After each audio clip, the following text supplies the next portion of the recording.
This UCSD TV program is presented by University of California Television. Like what you learn? Visit our website or follow us on Facebook and Twitter to keep up with the latest programs.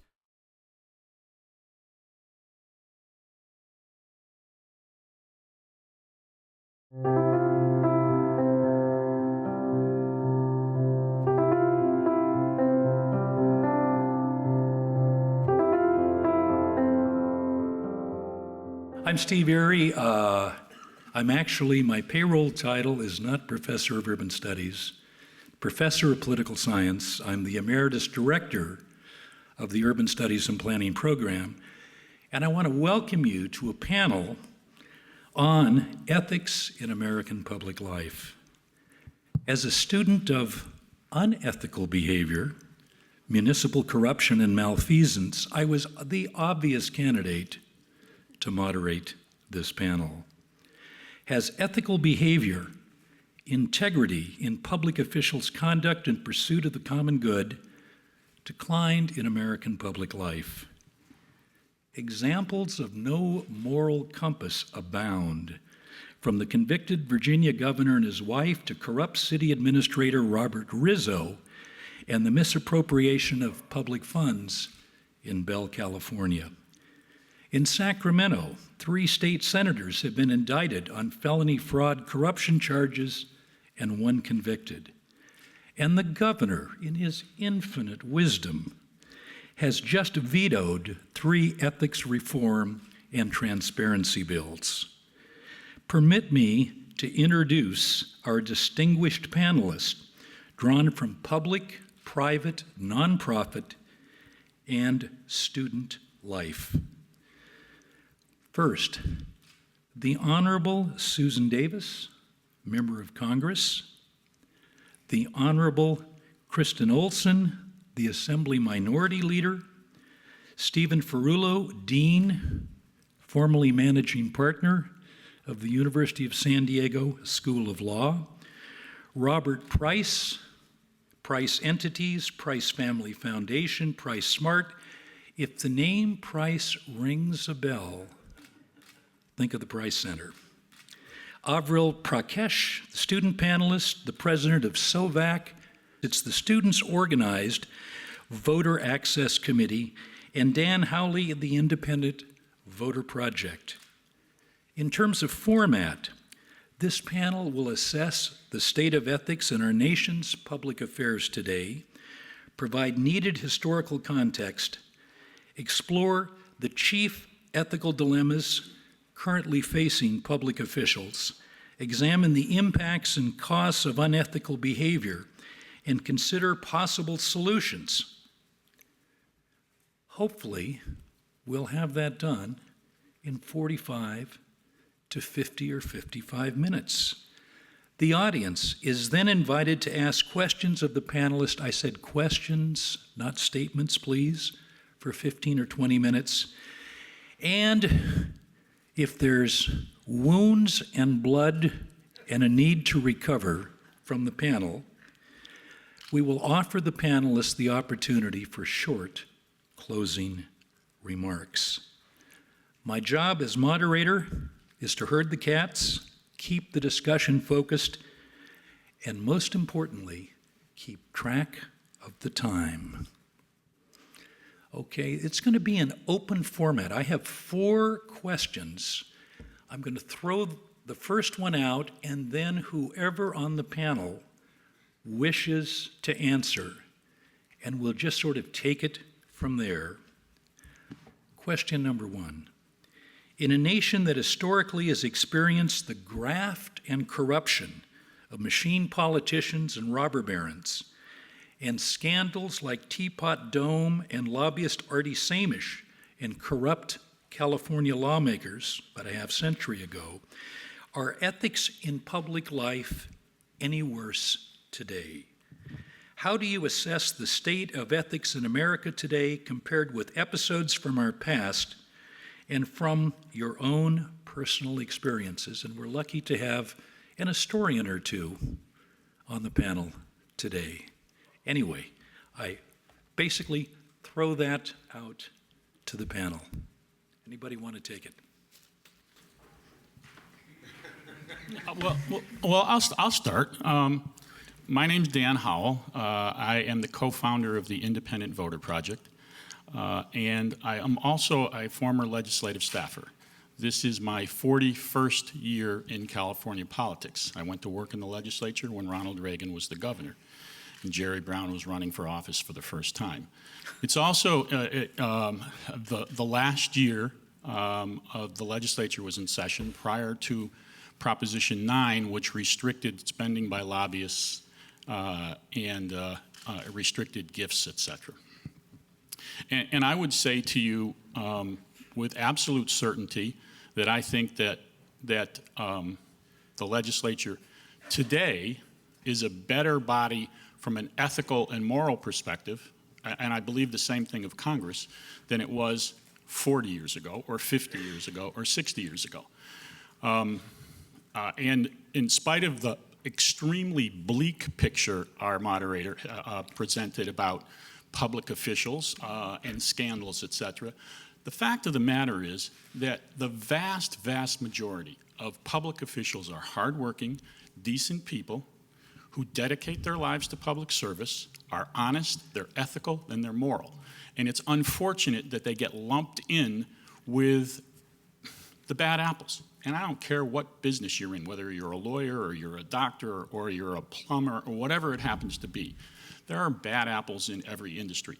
And it's really not fair to taint an entire group of people. My sister happens to be the state auditor in California, named one of the top 10 public officials in the United States, and is, I think, universally accepted in the legislature as probably the most ethical public official in the state of California. Over my 40 years, I think things have gotten better. It may appear that they're worse. And that may be because there are so many opportunities for 130 cable television stations and the internet and iPhones and iPads and everything. So every opportunity is under scrutiny all the time. I'll underscore that. I tend to agree. I think by and large, with some very striking exceptions, but by and large, I think the state legislature today, as well as Congress, city councils, are far more ethical, if you will, than decades ago. I mean, think back to the railroads. You mentioned Artie Smeesh. There were just regular, ongoing, unethical behaviors in the lives of politicians. So today, while there are some striking examples, and we still need to continue to work to earn the public's trust and make sure that we're holding ourselves and each other accountable to high standards, I think a lot of it has to do with our instantaneous methods of communication these days. Social media. You do something, it's on Twitter in a matter of seconds. And so there's just much more exposure of some of the things that do take place in the life of politics these days. And I actually think that can be a good thing. It can be a bad thing, but for the most part, I think it's a good thing, and I think it's one of the reasons why ethics have increased in the halls of government is because of that transparency and that disclosure and that light that is shed on things. But by and large, I think things are improving, and I think it's really important for us to educate communities about the fact that, as Dan said, the vast majority of lawmakers are in it for the right reasons. They're working really hard. They hold themselves accountable to high standards, as do the laws that we're subject to. And it's unfortunate when such a broad brush is painted over anyone who serves in public office because of a couple of scandals for several reasons. One, it becomes much more difficult to recruit people to run for office.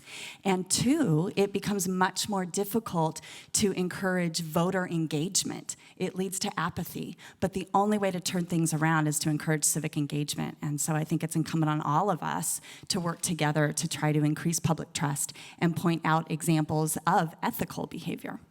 Excellent. Susan. What I've seen since I came to Congress in 2001 is the number of changes that actually have occurred. And the primary one really is the Office of Congressional Ethics that was developed in 2008. And it's really there to complement the work of the Congress. Actually, the Constitution authorized members of Congress to basically police their own. But as we can imagine, that really didn't happen in a very organized fashion up until about 1960. And then there were a number of reforms that happened as well.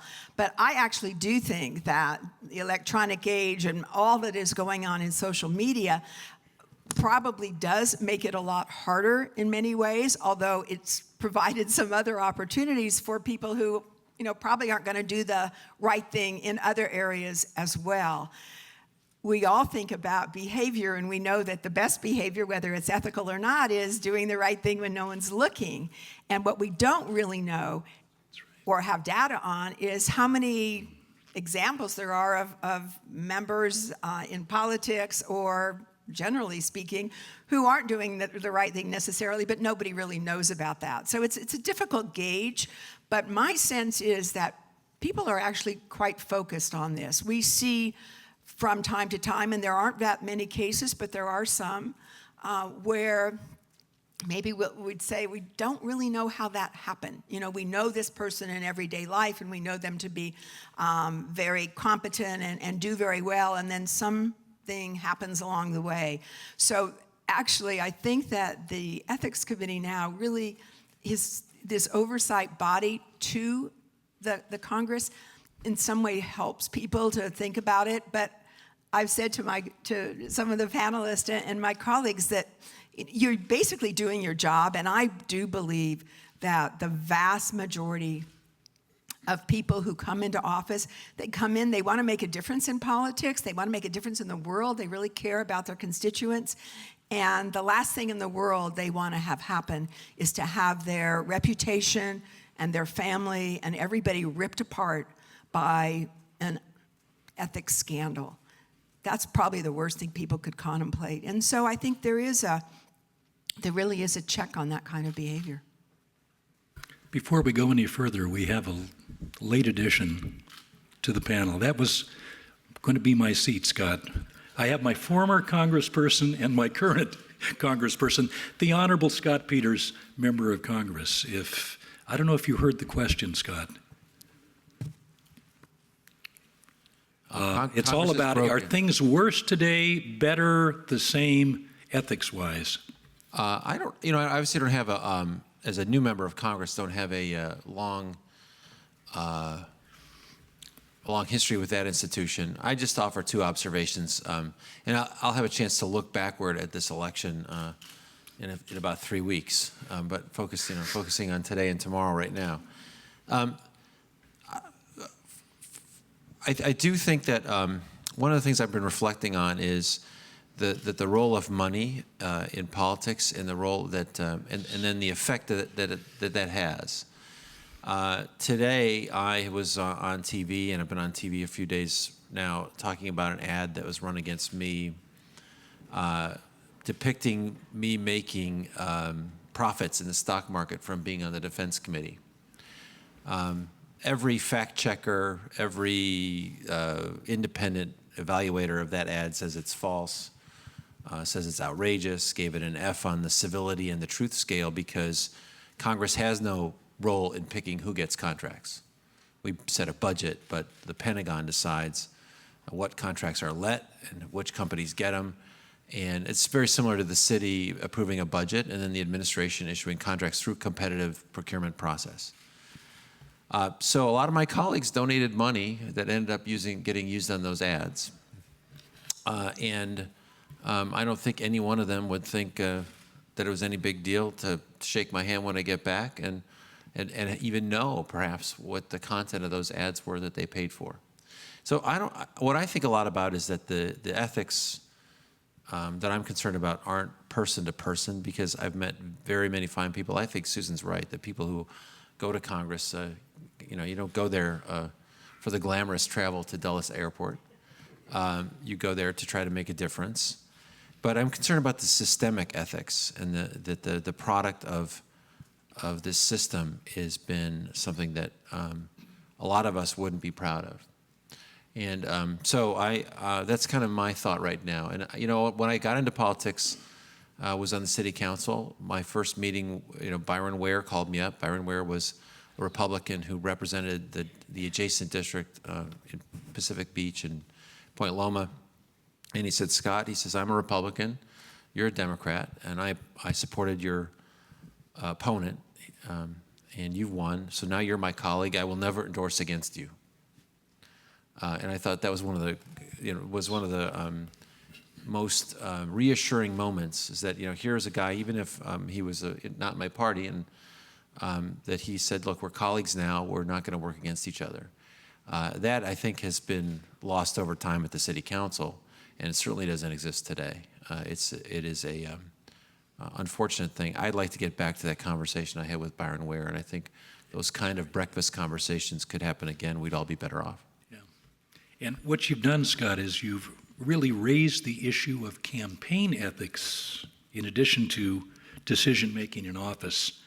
So if any of the other panelists wish to weigh in on this sort of broader agenda and the whole issue of what goes on in campaigns, I basically turned my television off the last 3 weeks of a campaign to avoid, and I understand from Avril that a lot of students don't watch TV, and this hasn't quite penetrated the social media, unlike what happens in office, but the campaign itself. And so students, I guess, are relatively less affected Thank you, by Dr. what goes Ari. on. Just especially since we're chiming in about the importance of social media now, I think when we talk about ethics, especially from a young person, a student's perspective, we want to talk about the level of accountability that happens that's so responsive, regardless of whether I think anything that's trending is either has any veracity or is actually false. The fact is, if it trends, it does resonate with students, and it does resonate with young people. And we see that in a multitude of aspects when we see like the Leland Yee scandal, or if we see even false advertisements that can happen, regardless of what's actually true about them. And I think when we're talking about what's effective to students is that, yes, a lot of students, especially who live on campus, don't have regular access to television. So these ads that sometimes permeate or get very popular throughout the election cycle don't really have that effect on them. What you really see is what's trending on Facebook, what's happening on Twitter, and what is actually resonating maybe on a BuzzFeed list. And these are the aspects that really I feel touch upon, and that's actually shareable. And so in terms of, in a way, it's good, because I think that negative aspect that sometimes, becomes quite pervasive in election cycle, it managed to avoid students, but it also has the counter effect of not engaging students in the way it should. We want to have these conversations, especially if we're talking about ethics. I mean, I don't know how many students can reference the Teapot Dome scandal, but they definitely, they can definitely reference Watergate, and they definitely have heard about, recent issues, and we want to make sure that their view of what it means to be ethical in government, in policy, is positive. And the fact that, they're seeing champions of change. We want to make sure that students realize that we're not painting everybody with the same brush. And that happens, just like you said, in every industry. Politicians, sometimes you get blanketed with some bad apples, but that happens even with students. You see they're disaffected. All they want to do, millennials, they just want to take selfies or something. But that's not true. We are engaged. We are important. We have a lot of views that need to be addressed. And I think the more we see candidates and elected officials be responsive to things like that, then the more engagement you'll see from students. Excellent. Go right. Yeah, no, Steve, the historical perspective, I'm going to, once been a professor of history, but I'm going to be more radical than that. Human nature hasn't changed. We're not perfect. There's a constancy there. And, it seems to me that if you look historically, certainly in this country, there have always been venal people in politics. There are people who've gone into politics for no purpose other than to advance their own personal interests. That's a fact. But most people aren't like that, okay? And they go out there with goodwill and good intentions. But again, we're not perfect, so we slip up. We make little mistakes. One of the things that concerns me about developments in this country, over the last 20 or 30 years is, of course, the divisions in terms of the allocation of wealth in our country and tremendous concentrations of wealth. Now, I see this in the political side as an outsider having effect in a couple of ways, particularly for politicians who come from humble backgrounds and who are really committed to public service. We don't pay our public officials a lot of money. relative to what I made as a lawyer and relative to what a lot of people make. Okay? We put a lot of obligations on them, maintaining 2 houses if they're in Congress and things like that. And then we surround them with people who have a lot of money and who live in a certain way. And it seems to me things happen. We've seen things happen where people have made little slips, innocent little slips. This is now when you get to the media. Because, you know, when I was brought up, you listened to ABC, CBS, or NBC for half an hour at night, and that's the only news you got. It had to be a really big scandal to get there. Now it's 24-hour news, you know, so somebody's wife gets bought a dress or husband gets a round of golf, and it's really a big issue, okay? And you sort of worry about little things. I'll give you 2 examples. You know, just recently, you know, one that affected me. I met a graduate of USD, came to the law school, about coming to law school. Next thing I know, he's giving me a little present. He's giving me a pound of coffee. I'm wondering, people are going to think, oh my God, I'm being bribed. Okay, or you know, we have Justice Sotomayor coming to our campus on Saturday, and I was told I had to write her a thank you note. We're giving her a little present. I have to write her a thank you note. And I was embarrassed to do that. I thought, why do I have to do this? I mean, I wanted to thank her, but I had to say, this gift is below the amount that you have to report. I mean, what are we living in? And when that can sort of happen, and people worry about little things like that. But can I make another comment? And Kristin, it takes up a comment that you have.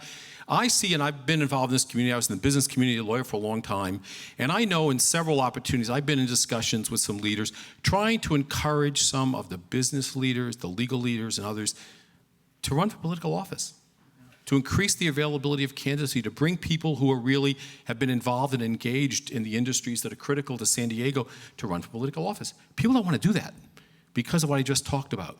Okay, and one of the things that I see as I look back at what's going on politically is that there are people who want to be active in politics and who are active in politics, and they are the consultants and they're the people putting big money into political races who have no exposure. They can do what they want, okay? They're not out front, they're not at risk, and they're pushing some candidates in some of our political discussion in a direction which really isn't good. They're the ones who should be held accountable. And as a Republican, I'm not just talking, you know, about the Koch brothers. I'm talking about on both sides of the political aisle. And I think the influence that they're having on politics, and you know, we look at the campaigns in the current congressional race, and it's very hard to distinguish the ads that Congressman Peters and Carl DeMaio are running from the ads that are being run by others who have taken that discussion, and I think a discussion of the issues, to a different level. And frankly, as a person in the district, I feel victimized. And it's very unfortunate. And I don't want to, I mean, my view is it's not Congressman Peters or Carl DeMaio need to be held accountable, it's the other people behind them. And I don't know how we do that. Yeah, I'd like to modify my earlier statement about things being better than they were 20, 30, 40 years ago.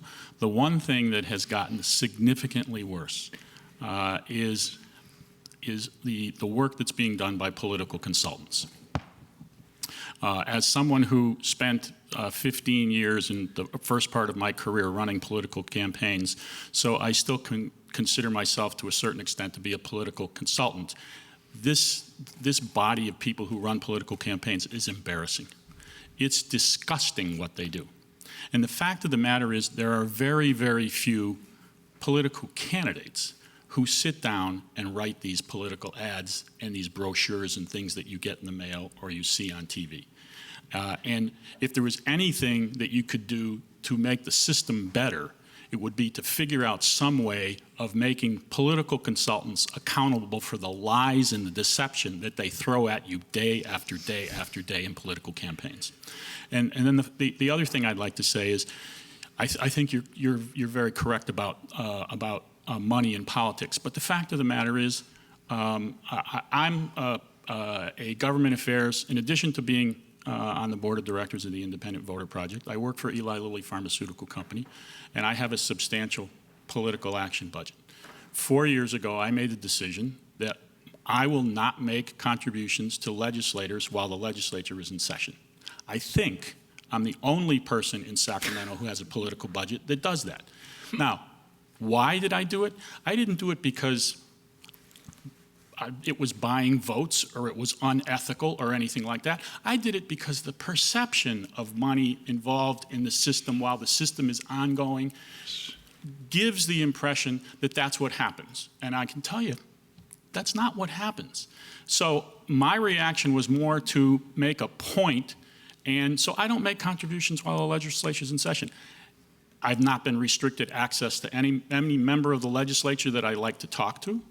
I haven't had anyone threaten me or in any way, shape, or form say, you know, you're not making political contributions. It hasn't affected the way I do business one bit. So, I mean, personally, I think the legislature ought to take, Kristin, the legislature, if I was going to make them one recommendation, stop contributions while you're in session. There's plenty of time to raise money when you're not in session. Remove the perception that money has that influence in politics.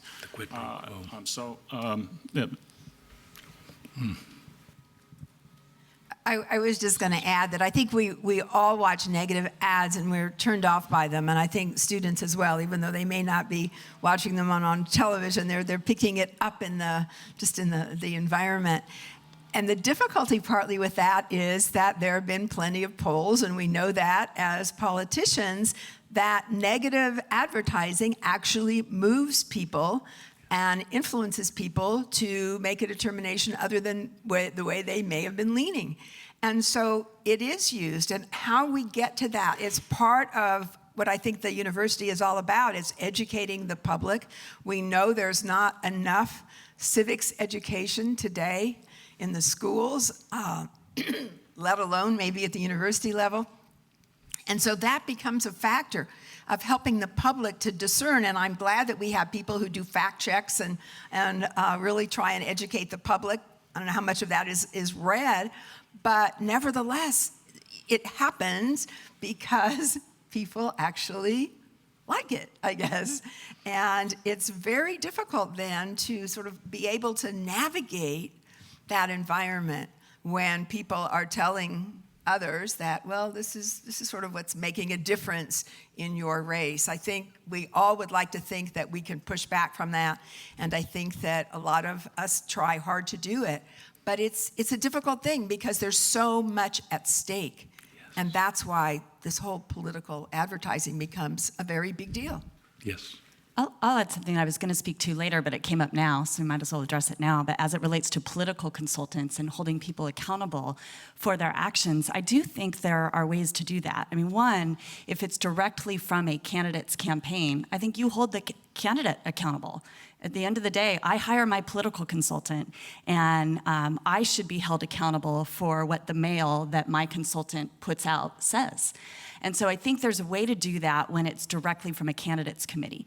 The tricky thing, and when the political consultants and the donors get a little out of control, is in the area called independent expenditures.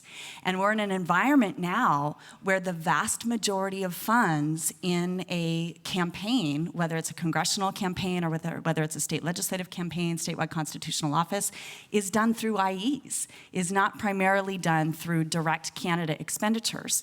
And so the challenge with that is that's when it's the least transparent way to fund a campaign, because you'll have 15 or 100 different people putting money into an independent expenditure campaign, and then a consultant putting that mail piece out, putting that ad out, putting the radio spot out, what have you.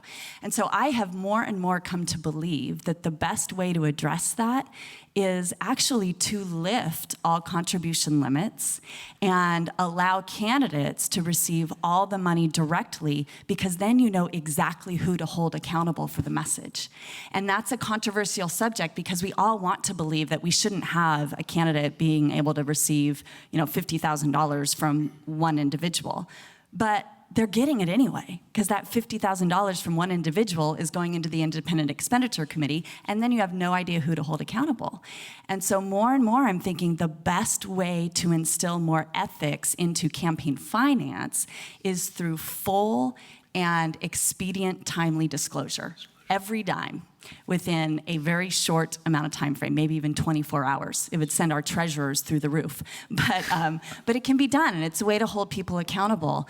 And I think it also speaks to the governor's vetoes this year of the ethics bills. You mentioned the ethics bills that the governor vetoed this year. They're bills that I supported, but I get the veto, because they were so arbitrary. So one of the bills, for example, says, oh, it's very unethical for us to accept $420 in a gift, but $200 is okay. Well, who's to say whether $200, $0, or $420 is the ethical threshold for receiving a gift? And so the governor vetoed the bill, and his message alluded to the fact that it's not arbitrary limits on gifts or contributions that are going to raise ethics in politics. It's really full disclosure. And I think we need to start having conversations about that in California. Excellent. Why don't we turn to a second question? Otherwise, we're going to be here for 2 hours. I said I was going to be a timekeeper, but I haven't been terribly effective. But this has been just a great conversation. Question 2. What are the chief ethical dilemmas facing lawmakers and public administrators today? And I'm going to segue to the end of this question. And particularly for those of you that are holding public office, what are the major ethical challenges you have faced in public life? And how have you resolved them? Quiet. I'm happy to share. I hate to talk twice in a row, but I think one of the challenges with ethics is a lot of people look at the black and white, right? They look at Leland Yee, trafficking guns, trafficking drugs. I don't think anybody questions that that's just flat out wrong. So I think the greater challenges, the more ongoing challenges, live in the world of gray. And I think conversations about ethics are really that world of gray. And I will share a very personal example that took place in my first term, where I was faced with a bill that was really good and important for my district, but could have and did have at that time a severe negative impact on my ability to advance in my Republican caucus in the assembly. And so I was faced with it, and it was just grueling at the time, partly because I was new to the legislative body, and partly because they were two goals that were in direct conflict with one another. And so I really wrestled with that. It was really important for the agriculture economic base in my district. But I am not joking. I actually had a member come up to me and basically tell me if I vote for that bill, it'd be like killing my firstborn child, and my life is over in the caucus. I am not joking. I mean, it was that ridiculous. And so at the end of the day, I decided to vote in favor of the bill because that's what was good for my district. But I knew it was not coming without a significant cost. Now, over time, 4 years later, I'm so pleased to say I finally overcame that, and I'm now the incoming minority leader for the Assembly Republican Caucus.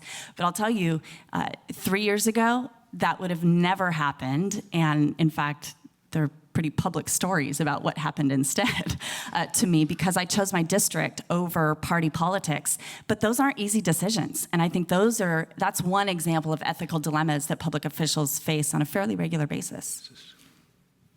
Others. Susan. Thank you. I was going to say, when I was in the state legislature, I remember we were going through a kind of transition where some people still believed that it was okay to mention something about a campaign fundraiser at the same time that they came to visit you about a bill. I saw that change, though, while I was there, and I can only think of maybe 1 or 2 times, and I think the way you deal with it is to just give somebody a look, just a killer look that basically says, either get out of my office or that's totally inappropriate. And I think you have to have that backed up always by staff, because it's very important that staff members also convey to any lobbyist or anybody who comes to see you that, I'm sorry, in this case, the Congresswoman actually doesn't go out for dinner at night with lobbyists, or she would love to help out with that particular event that you're having, but ethics doesn't really allow that. I think you have to be very, very clear. I think in this case, there are some gray areas, but I think that in this case, it's pretty clear what the expectations are. We fill out many, many forms regarding ethics. We have to report stock sales. There are so many ways that we do that. Some of the rules are actually a little silly. I'm not allowed to call myself honorable, but other people can. I have to identify, so if I want to do something, contribute, I'm a representative, as opposed to honorable. That doesn't make a whole lot of sense, but that's sort of the judgment of the ethics committee. So I think just for the public to realize that members actually are grappling with so much, and it's not just the member, it's your family, your spouse particularly, and the people who work for you. They all fill out those kind of forms. And so it acts to keep people very aware of the problem with engaging ever in a discussion where those lines are crossed pretty easily. Sometimes it's hard. You know, there are always going to be people who want to talk about something, and you can just steer them away. And I think once you do that, and you do it repeatedly, it's actually not something that I find that I've had to deal with almost not at all in Congress. Yes, some of it is actually a little bit silly. I can recall at least 3 or 4 occasions when I went in to talk to a legislator about a specific piece of legislation. We had the conversation, and the legislator then brought up the fact that they had a fundraiser coming up in the near future. And the appropriate response from me was, I'm sorry, but that's an inappropriate subject matter. If you want to call me in a couple of days, we can have it, but we cannot have those discussions at the same time.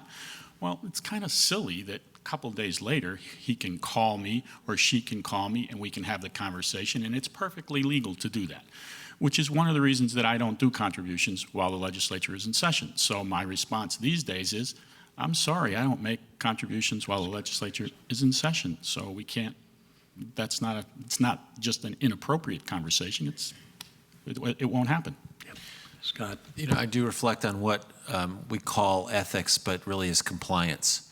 And there are a lot of these rules, and I feel bad. So here's, my situation is, I'm sure everybody knows I can afford to hire a lawyer to take care of my issues. We make sure that we devote a lot of resources that I fill out every form correctly. We do it on time. And I pay for all my own stuff. So if if someone invites me out to a lunch, I've just made it my policy, I pay for it myself. And that's easy. It's like easy for you, right? Because I'm able to do that. I have those resources. I think one of the real scary things for someone who just wants to volunteer, doesn't have means, is to face the mistake you might make, which is a compliance mistake, which will be, I think as you were pointing out, which will be characterized as an ethics mistake. And I think we got to watch that line. It's a really scary line. I would agree that the thing that you get from people is that they mix up the money with the vote. And this happened more at the city council. I remember one city council hearing, I was inclined to vote for a permit, but the day before we got FedEx campaign contributions to the city council office, or which we sent back immediately. But people have that notion that there is that kind of link, and I think that's an unfortunate cynicism in the public. In Washington D.C., I voted on a bill affecting the technology community. I voted against the technology community on a patent issue, and got the word back that might hurt my fundraising. Now that kind of stuff doesn't really bother me. I learned in the city council, like in the first year, just do what you think is right, and you'll be able to look yourself in the mirror, and you won't have to remember how to explain it. But I think people do try to put pressure on you from the financing side a little bit too. Yes. The quid pro quo and 50 Shades of Gray in terms of ethics. I think, Stephen, you were... Yeah, I think a number of people have highlighted there are rules and there are regulations and there are ethics, and they're different. I don't believe you can regulate ethics with stupid and silly rules, okay? And that's one of the problems. We live in a society where we think the answer to everything is regulatory. You just set these things and you draw these lines, and as long as you comply. Now, one of the things that just recently, I want to go a little bit off, but a lot of the politicians who get in trouble are lawyers. And as someone who has some responsibility for educating lawyers, I think about that. And there's something that happened a couple of weeks ago, which I don't think some of you are aware of. I wasn't aware of until I did some reading the other day. But there has been a code of professional rules for California lawyers that goes back to the 1920s. Okay? It's 30 pages long, double columns, and a lot of it is really silly. Okay? All right? And Chief Justice Ron George, a while ago, said, we're going to redo these rules. A commission spent 10 years on those rules. And basically, the idea was to have the California rules, which are pretty much silly, I'll come back to that in a minute, comply more with the ABA model rules. Now, it's state-by-state regulations. The ABA rules are just models, and the idea behind the model rules were to bring into the regulation of lawyers, ethics of lawyers, evolving national ethical standards. 10 years this commission worked, a new set of rules. It spent 4 years, and then at the California Bar Association and at the Supreme Court. And earlier this month, the Supreme Court threw the rules out. Threw them out. And this is what the court wrote. It said, they're rejecting the rules, quote, because the purpose is lawyer regulation. The new rules should simply set minimal disciplinary standards. They also, quote, should avoid incorporating the purely aspirational or ethical considerations. Like, wow. Think about that. Minimal standards, discipline rules. Is that what we really want? I don't want that in lawyers, who in my view have a public responsibility in our society, and I certainly don't want compliance with some rules and regulations to set the standard for what we want in political life. But I think that's what we're coming down to now. And I think that's a problem. We can regulate it, we can have these rules, comply with the rules, you're okay. There's a lot of gray areas. There are a lot of difficult decisions that people have to make. You can't look at the rules or regulations. You've got to act ethically. It's got to come from something deeper than that. Yes. Next question. What are the stakes of ethics in public life? In what ways does unethical behavior or the perception of unethical behavior in political discourse and decision-making from the halls of political power to university campuses damage the social fabric and our ability to achieve collective goals? Or is that too academic a question? Silence. Scott. I would just say, this is a very fundamental thing, and I think it's more even the perception of the lack of ethics that really undermines the democracy, because it gets people so cynical about it. They think it can't be competent, and they think it can't be trusted, and they think it's not worth participating in. So that's why I agree with the dean here, is that one of the things we have to be very precise about is what are mistakes of compliance versus really what are ethical issues. And the problem with these rules under the guise of the Ethics Commission is that, I remember Donna Fry got fined $3,000 for the wrong type font size on her mail. She made a mistake, but was that an ethical mistake? It is now. And it's also partly, we need to help with the media to be a little bit more precise about it too. But there's kind of a frenzy now with all it's not like the Walter Cronkite days when we all had basically the same set of facts and we only heard what was really important. I think just by the nature of the format. But now there's a lot of sensationalism, and somehow we're going to have to figure out a way for people to cut through that and find out, is Donna Fry really bad because she sent the wrong type? Is that really an ethical issue? And that's, it came from the Ethics Commission. She's been fined by the Ethics Commission, yes. Right? So I do think that's a real risk. Yes. Sorry, excuse me. So I definitely think in terms of the stake of ethics, or like at least its role in our society, is extremely important, especially in the American political spectrum. I'm somebody who grew up in India and Singapore before I eventually moved here, so I've had a chance to experience politics and ethics from one end of a democratic spectrum to another. And obviously you have an authoritarian democracy in Singapore, and then you have the world's largest democracy in India, but obviously with scandals of and corruption that abound there.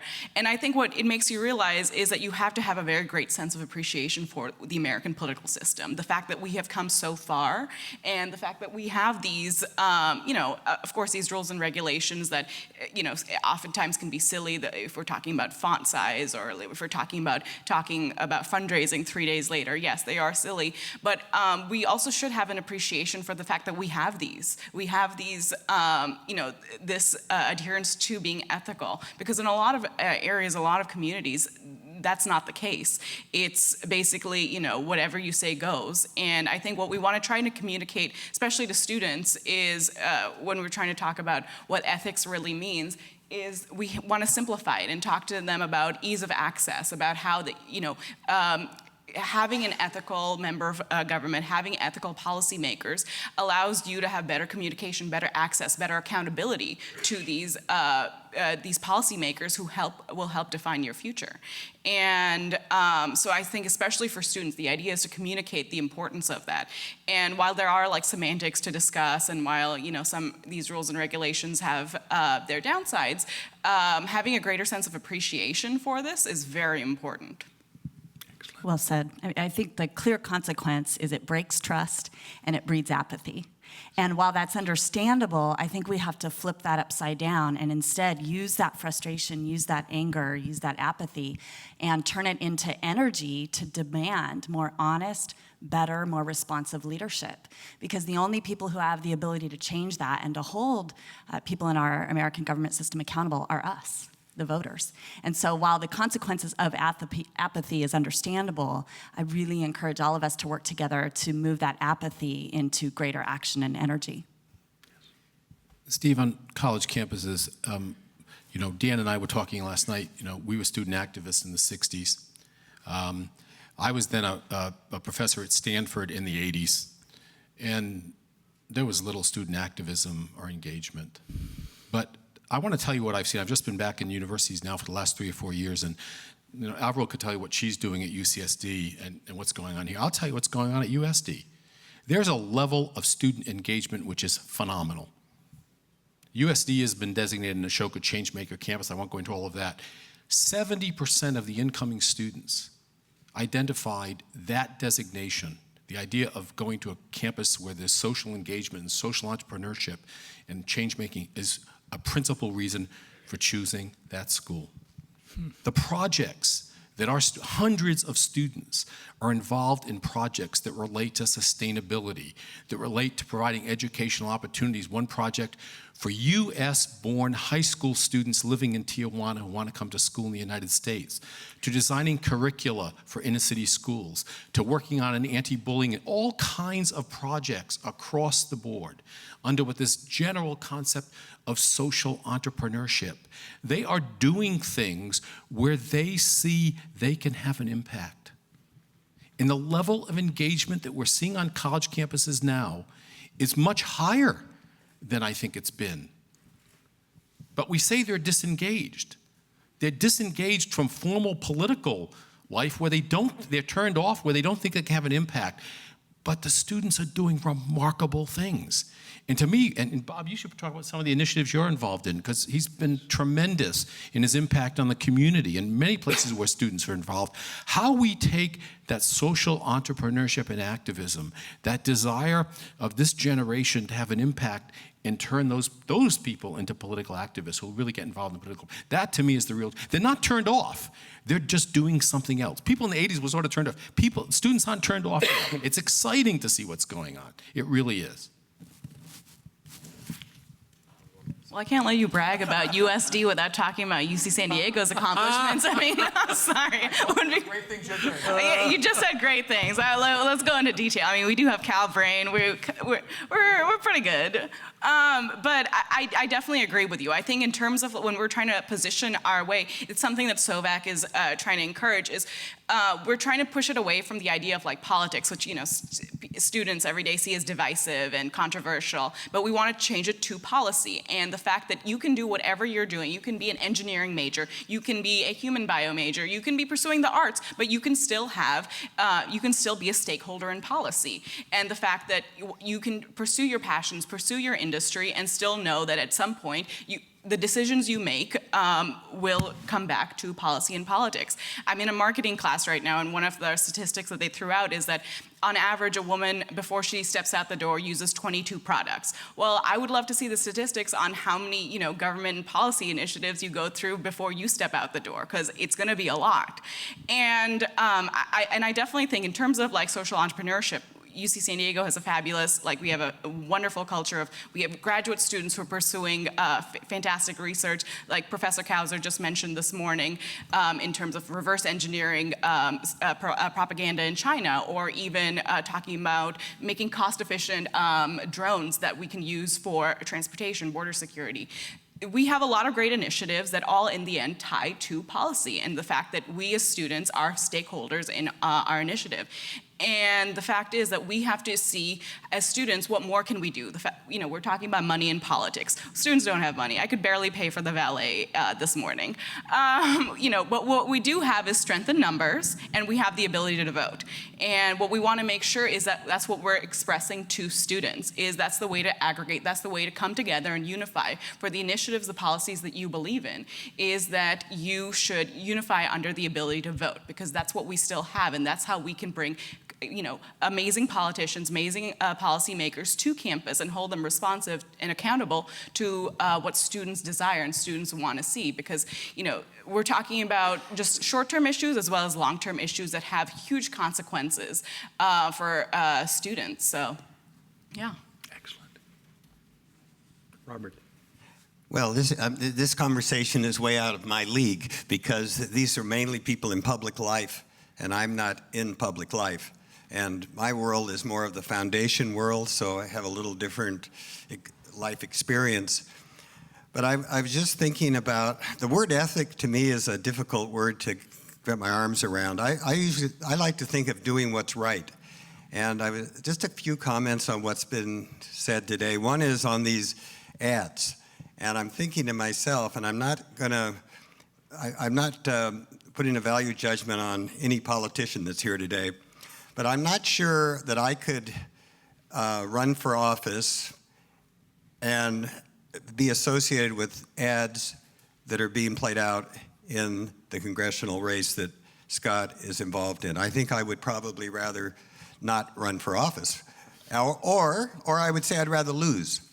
I'd rather lose. I'd be prepared to lose, but not to have something go out under my name or even indirectly under my name that I wouldn't feel was right, what's right.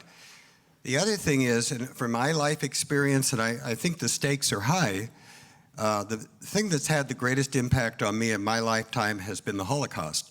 And so when I think about what a person in their limited lifetime needs to be engaged in, we need to be engaged because the stakes are high, whether it's with ISIS today or other threats to the world. The stakes are high. And I think to do what's right, given the importance that our actions have, not just through politics, but through individual action in the nonprofit sphere, in business, all of those things, I think we have to do what's right. And I was taught by my father, and I think this is really important, and I don't want to use the word ethics, I'm going to use the word what's right. I was taught that there is no difference in terms of your life as to what's right, whether you're doing it in terms of a friend or your family, your business, or the world. The same standards apply. And a lot of people think, because I've been in business, a lot of people say, well, business people, the only reason they are in business is to make money, and then they start a foundation because they can do what's right. That's not the way I was taught. I was taught that business, doing what's right in business, is every bit as important as doing what's right in a foundation. So I think a lot of this, to me, comes back to the individual. Are you prepared as an individual to do what's right? Yes. Okay, final question, the challenge question. If lack of ethics in public life is a problem, what are the remedies? What approaches are the most effective? What doesn't work? What realms of American public life are in greatest need of ethical improvement, or what's right improvement? Silence. As usual, I'll take the first crack at this. As I said a little bit earlier, I think one of the things you do is, while the process is in motion, you take money out of the process. You don't make contributions while the legislature's in session, because a lot of times perception is reality. I think that when Kristin's talking about transparency, and there's going to be a panel on transparency later today, I think transparency is extremely important. There should be independent expenditure committees should talk about who's giving them money. Political consultants should be held accountable for the things that they say if they're not working directly for a candidate. However, there is a very small number of political candidates in a state of, 39 million. There's probably 150 political consultants who control 99% of the political campaign work that's done in California. And leadership in both houses ought to make an effort to hold them accountable, because they can't do what they're doing unless they have money. And the fact of the matter is, all the money comes from the same places. For Eli Lilly, I contribute money. But I think transparency, 100% transparency, 24-hour reporting of political campaign contributions should be an absolute necessity. So I think those are, that's sort of at the root of what the problem is, because you have to start at the basics. When Steve Peace and I founded the Independent Voter Project in 2006, a lot of people say, you guys, you did this open primary because you wanted a more moderate legislature. They could not be further from the truth. We started that because we had one fundamental objective: give every single voter the right to vote for any candidate they want at any time in the process. Had nothing to do with candidates. It had nothing to do with political parties. It had everything to do with the rights of individual voters. And I think we have to get back down to the basics. Earlier this morning, the political science professor talked about the very low turnout here in California, 25%. I got news for you. Ted Cruz, United States Senator, got elected in Texas with less than 9% of the vote, and in a runoff, less than 6% of the vote. That's considered pretty good for Texas. In New Jersey, typical primary turnout is less than 10%, because in New Jersey, almost 50% of all registered voters are unaffiliated, and if they don't register with a political party 55 days before the primary, they're shut out of the process.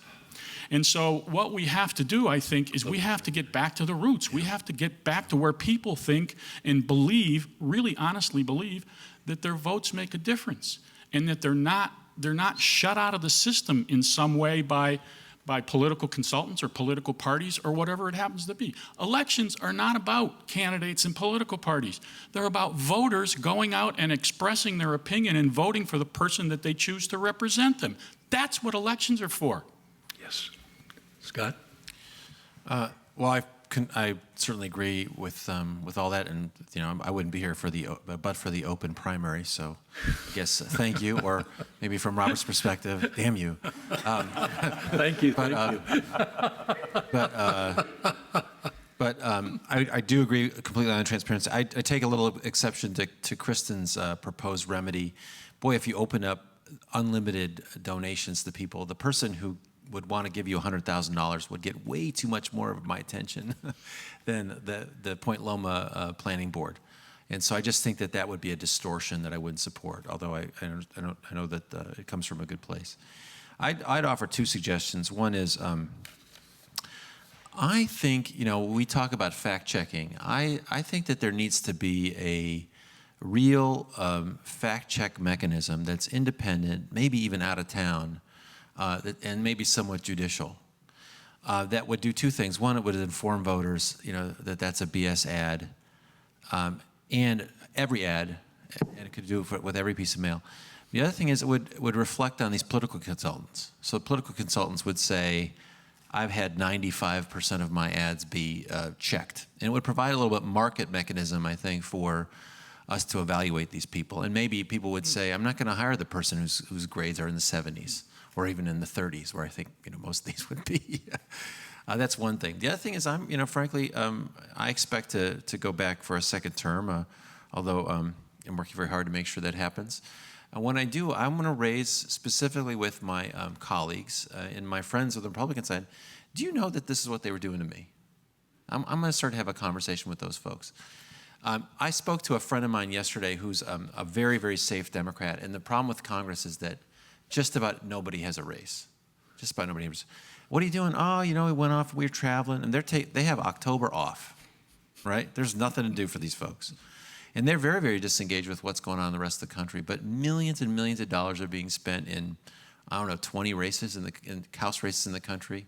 I bet they all look like this, and nobody else knows what's going on. So it's only the leadership who's driving these things, and those of us who are, fighting these battles. I'm going to try to have a personal conversation about that, see if we can't come up with some solutions. Got it. Yeah.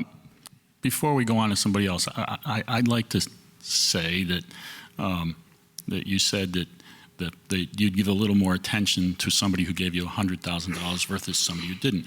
But I would say with absolute certainty that regardless of whether they gave you $100,000 or $1 million, I don't believe that you would ever do anything that was against your morals, your ethics, or anything. You may listen to them a little more closely, but at the end of the day, I don't believe that you would cast a vote based on that $100,000. You're absolutely right, but again, since you raised the point, that's not the only issue.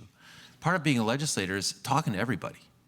And I think that part of the mission is to make sure, that's why I like the idea of talking to people who give $100, $250, because that's something for some people. That's a lot of money. It's also an investment.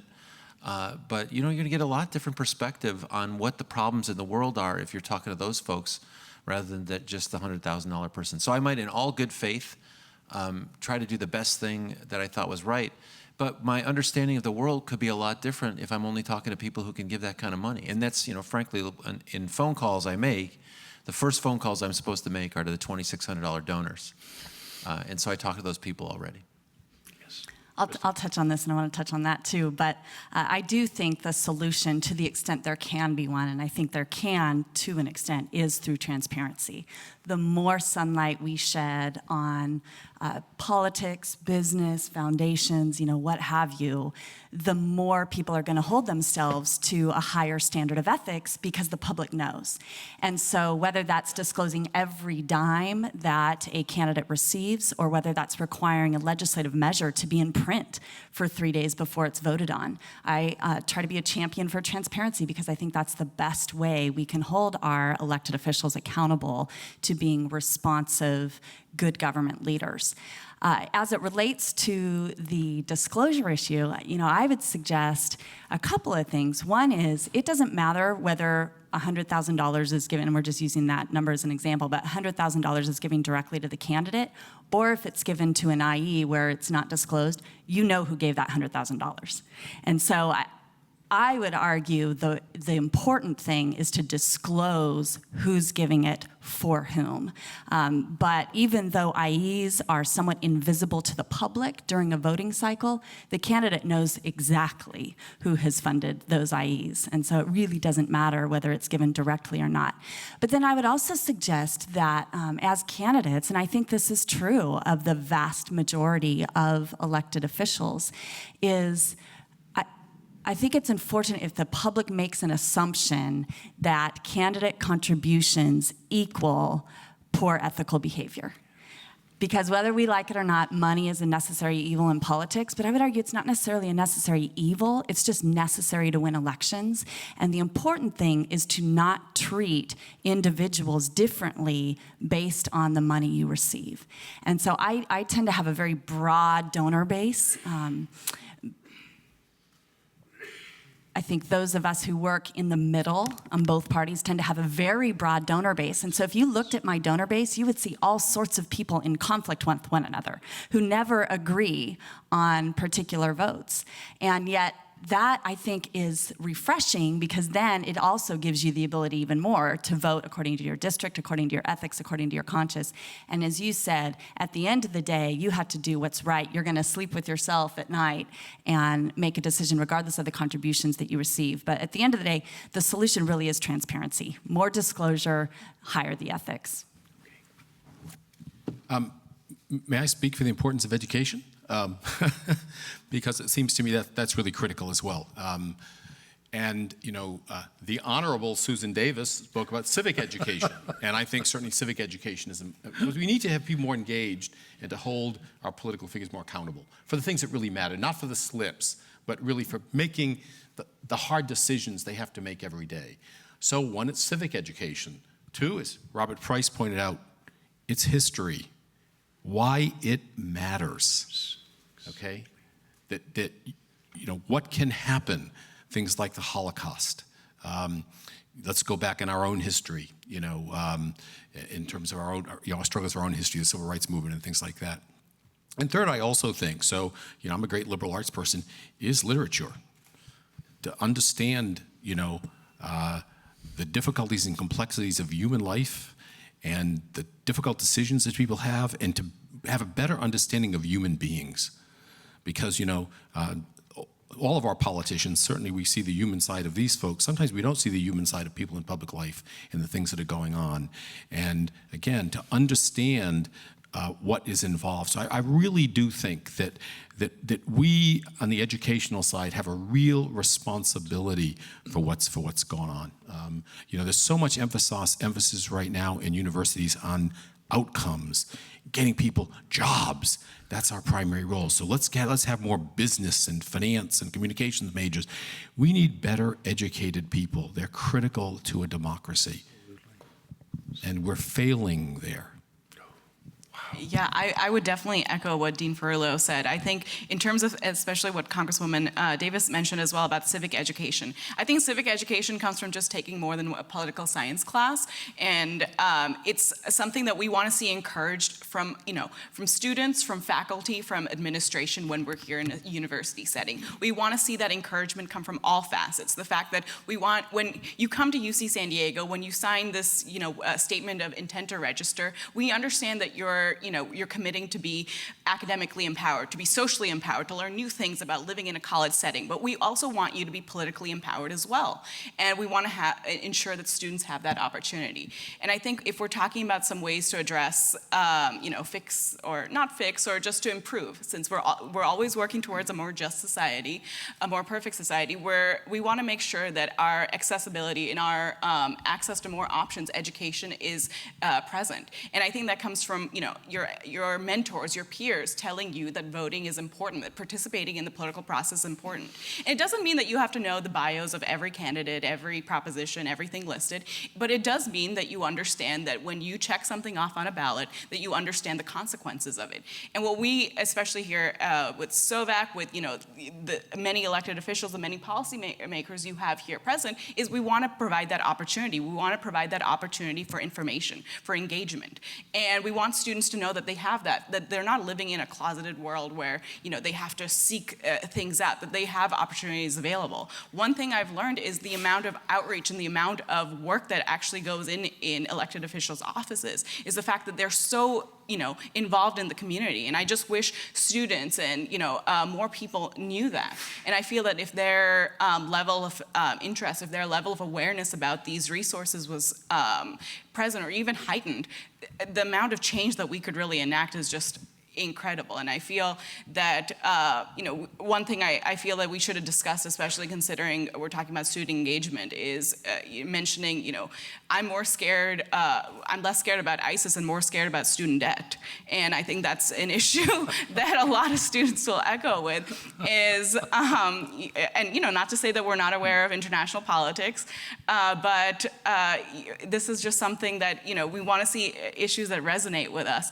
And I think hearing from your peers, your mentors, your professors saying, hey, the deadline to register to vote is October 20th, and November 4th is election day, and that, these are important things that are happening in the governor's budget. And just to be aware every day, just knowing a little more, it just improves your sense of participating in the political process. And as somebody who became a naturalized citizen, I can't tell you how important it is to be actively engaged. And I don't expect that level of engagement of everybody, but I do expect that level of appreciation, knowing how hard it is to go through that process, and how for some people, thankfully they were born here and they have that given to them. But the fact that in many other places, for a lot of students, undocumented students that we have here on campus, they don't enjoy those rights. And we want to make sure that when we have certain privileges, when we have certain abilities to participate in the process that were not given to, our predecessors, that we truly appreciate it and take advantage of it. And I think creating a university setting, creating a community that just goes beyond your campus boundaries, that makes sure that you are actually engaged with the community. The fact that we want to make sure our connection at UC San Diego is not just the fact that we have San Diego in our name, is the fact that we do feel that there is an open relationship between the community, the elected officials, the students who are here on campus. And I think if we all work together to make sure that we create a more civic-minded society, I don't see anything bad coming out of that. It's perfect. Speaking of engagement with students in the community, we'd like to open it up to the audience to ask questions of the panelists. My name is Stanley Fair. I agree that people in public office should receive higher salaries, that they are not paid enough, and they are dealing with people who have higher incomes. And you need a little balance there. But I'd like to add to that, after leaving public office, in Congress, you're not allowed to become a lobbyist immediately, but they do become advisors or consultants. Should we have better regulations regarding people leaving public office and military on where they can work and what they can do? And the other question I have is regarding, you mentioned about direct contributions. I agree with that, but then should we also eliminate PACs and the PAC commercials? Pac-Man. Thank you. Good question. You want to respond? Go first this time. Yeah, I think there are rules regarding members when they leave and the amount of time that they need to spend before they actually engage with a member of Congress. I'm not sure that that's terribly helpful. It still does get back to that issue of, individual will and the way that people conduct themselves. I'm not sure that you can have enough rules to carry over once people leave office. In most situations, that's really not true. That we put rules on CEOs when they leave one company and they go to another, whether at a bank. So I think that's kind of murky. They have made some efforts to do that. I think it becomes somewhat problematic at the military level because we see that happening. Again, transparency is probably the best way to deal with that, and to also, defense industries may need to, and they think they have that information in terms of people who had served and in what capacity, whether they were contractors or oversee contracts in the past and go on. I think it's difficult to do that. I just wonder whether, like the discussions that we've had here, you can put so many rules on things, and that if the individual doesn't have their own moral compass, then it may be difficult to make things happen appropriately. I think we have to give credit to people who have the kind of experience that they go on. Sometimes we are just amazed by sort of the chutzpah that we see out there. But on the other hand, the bulk and the majority, I think, of people use their experience, I would hope, in a way to better whatever it is that they're engaging with in a way that they probably did it prior. So making distinctions between certain members who leave and others who don't, I think that's pretty hard to do. I appreciate what you're saying about people being able to sort of earn money, not feeling that they necessarily have to find other ways. But again, I don't think people who go into public, just like teachers, people who go into public office generally aren't doing it for the money, but they are doing it because of the ability to move on. What I think is important, just very, very briefly, and where sometimes I think that what we're talking about here is individual ethics and organizational ethics. And I think on individual ethics, it is possible, and we certainly see sort of that, the shade of entitlement, I think, that occurs. And for some individuals, because the system does entitle people to certain opportunities, sometimes that may be translated in a very personal way, which I don't think it should be. What I count on for all that, those kinds of things is my family. I count on my friends. I count on anybody who knows me to say, you know, if I were to feel that somebody had to do something for me, that I should know better. But also, I think that your family is really a pretty good measure of whether or not you're acting entitled or not. And I think that now and then we see that happening, and that, you know, that's where I think people need to turn it off. On the PAC issue, I should certainly understand and appreciate the question. There are constitutional issues associated with that and other issues as well. So I, again, think the best solution to that is more transparency. There are bills every year. I support these bills that would require more visible disclosure and transparency of all of those things, including the PAC money. And I think that's probably the better way to address that and to avoid the constitutional issues associated with it. Yeah, I think we're in a very interesting transition period in California with respect to the legislature. We are moving from a very bad system of term limits to an improved system of term limits. And a lot of the dysfunction of the legislature is directly attributable to the fact that in the assembly, where you could serve a 6 years in the assembly, during that time period when they had 6-year terms in the assembly, the majority of the legislators serve 4 years or less. And I've got to tell you, 4 years is not a lot of time to learn what you're doing and do a good job as a member of the assembly. Same thing with the Senate. So change takes time. You're not going to flip a switch and all of a sudden you're going to change the system. My experience with the transparency issue is I left the legislature 12 and a half years ago, and I went to work for Eli Lilly Pharmaceutical Company.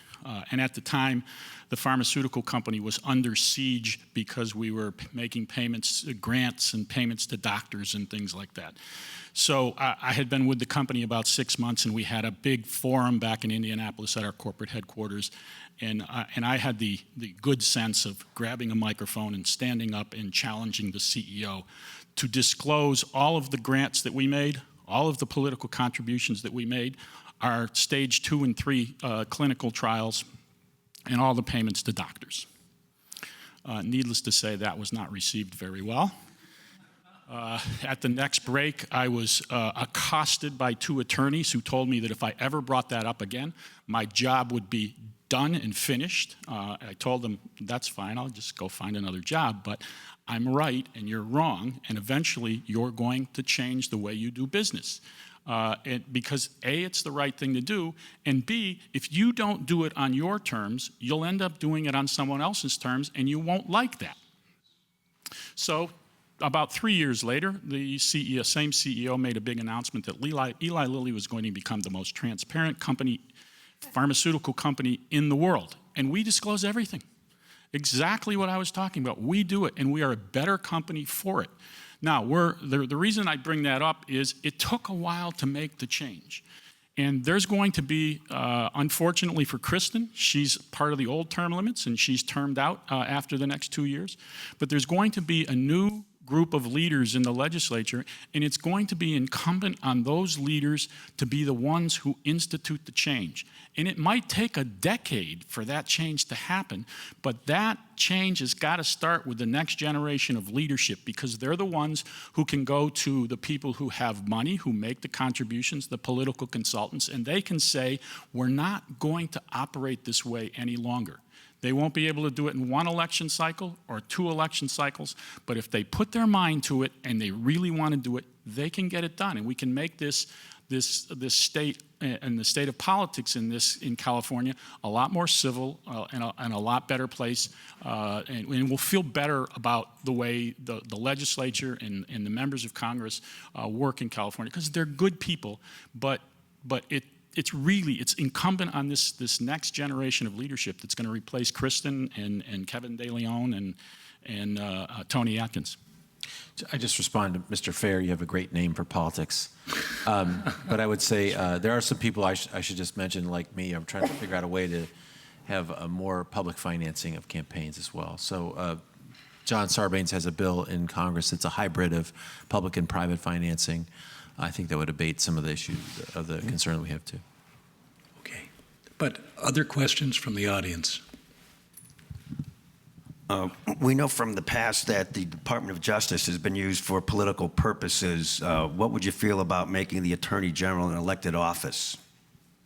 Or some way to take politics? Yes.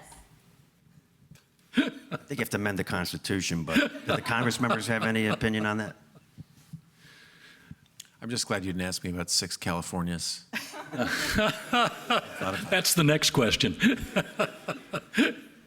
Well, let me answer that. We have an elected Attorney General in California, and the Attorney General in California is just as political as the United States Attorney General. I don't think making that an elective office makes a whole lot of difference.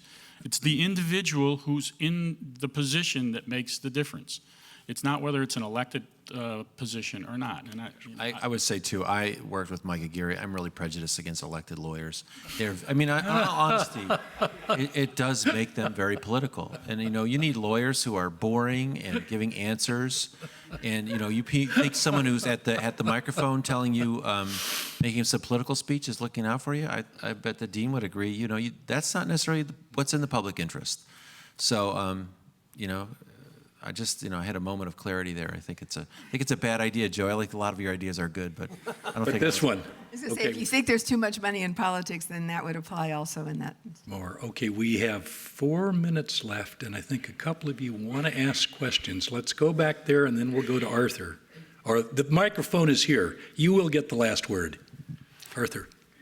Thank you, Steve. Arthur Lipper is my name, and my perspective starts in the 79th Congress, in which I served in the Senate, albeit as a page. A page of history. And have a view that the Senate has changed. It was then peopled by those who were influenced by donors, old men, and they're younger now. My question is, we live in a time of labels being important in terms of being marketed. Can an elected representative be labeled as ethical if they accept campaign contributions, be it through a PAC, direct or otherwise, when they know that the contributor is seeking to influence their decision in terms of legislation? Well, first of all, you're making an assumption and you're correct. There are certain businesses and individuals who make contributions because they think that their contribution is going to influence the process. There are others. I don't make contributions to influence the process. Because the fact of the matter is that for every dollar I give, there's somebody who's on the other side of my issue that's going to give $1. So, money is part of the process, and you can't get away from that. And free speech is part of the process, and you can't get away from that. But yeah, I think that you can, as an elected official, you can take campaign contributions, and still be ethical and moral? That's an individual thing. And I will tell you that there are very, very few, in the 40 years that I've been around the legislature, there are very, very few who didn't meet that standard. And those are the ones, quite frankly, those are the ones you didn't want to do business with. You didn't want to make political contributions to because you couldn't trust them. And that's in our business, in the business of politics, as a government affairs representative, as a former lobbyist and a former legislative staffer, probably the most important thing that you have between the third house and elected officials is whether you trust each other. And when you can't trust each other, you stop doing business with each other. Okay. It's trust that you count on. We have time for one last question. Yes. Hi, I'm Debbie Sellex, and I'm a third-year PhD graduate student here. And last year, I did a lot of canvassing for the mayoral race, and a lot of people said to me, we're sitting this one out. And these were more or less party activists that were on lists for canvassing, and they were just disgusted, right? They were very angry about where politics had gotten to, and obviously they were concerned about Bob Filner, but it extends from Enron by the Sea, and it certainly caught up both parties in San Diego. And my question is, how much do politicians have a responsibility to call each other out, not just turn to these ethical bodies and other stuff, but surely people inside the system know a little more than everybody else does about what's going on. Because in the end, the few bad eggs do hurt the reputation of everybody, and people sitting the process out is not really a good result. Is that a question? That's a great, very difficult question. Actually, there was a Bell, there's a Bell council member who had said when they were all being tried, if ignorance is a crime, I'm guilty. And so it does sort of raise that similar question of what is our obligation to call out lapses of judgment in our colleagues? That's a very difficult question because on the one hand, none of us want to be hypocritical, none of us want to be judgmental, right? But on the other hand, is there a societal obligation to all of us working collectively to earn the public trust and raise the standards of moral and ethics? So I don't have an exact answer for you, but I think that in and of itself poses an ethical question and an ethical dilemma that as elected officials we have to think very seriously about. Speaking of ethical dilemmas, we're now 35 seconds into the transparency panel. You heard a lot about transparency, so we will segue on with maybe just a very short break. Thank you very much.